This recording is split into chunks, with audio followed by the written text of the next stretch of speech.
নমস্কার বন্ধুরা, আশা করি সবাই ভালো আছেন। লিগাল ফর অল চ্যানেলে আপনাদের সবাইকে স্বাগত জানাই।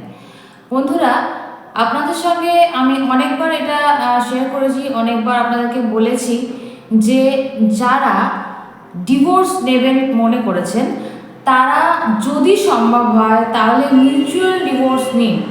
মিউচুয়াল ডিভোর্স কীভাবে নিতে হবে? যদি আপনি এবং আপনার হাজব্যান্ড কিংবা ওয়াইফ রাজি থাকেন ডিভোর্স দেওয়ার জন্যে, তাহলে দুজনে একসঙ্গে পিটিশন করে মিউচুয়াল ডিভোর্স কিন্তু করতে হয়।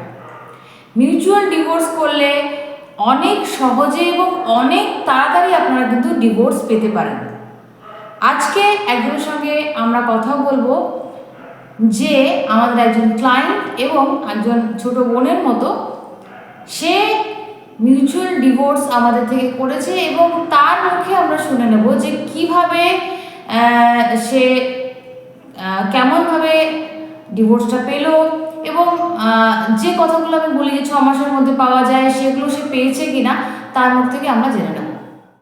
তুমি একটু বলো যে তোমার কেমন লাগলো আমাদের সঙ্গে কাজ করে। তুমি মিউচুয়াল ডিভোর্স পেলে, আজকে তুমি ডিগ্রিটা হাতে পাচ্ছ, তোমার কেমন অভিজ্ঞতা একটু শেয়ার করো। আমার খুবই ভালো লাগলো, আপনার সাথে আমার খুবই ভালো লাগলো, কোনো টেনশন ফ্রি একদম, মানে খুবই ভালো লেগেছে। আর কতদিনে হলো এটা? মোটামুটি 6 মাস বলেছিলাম। 6 মাসে কি তুমি ডিগ্রিটা তুমি পেলে? ডিগ্রিটা হাতে পাতে একটু দেরি হয়েছে। 6 মাসে কি মোটামুটি সব কিছু হয়ে গেছে তো? যেটা বলেছিলাম যে হিয়ারিং হয়ে যাবে। আর কতদিন আসতে লাগলো কোর্টে আসতে? একদিনই যেতে হয়েছে, একদিনই সব কিছু কমপ্লিট হয়ে গেছে। একদম টেনশন ফ্রি হয়ে গেছে তো? ঠিক আছে, থ্যাংক ইউ।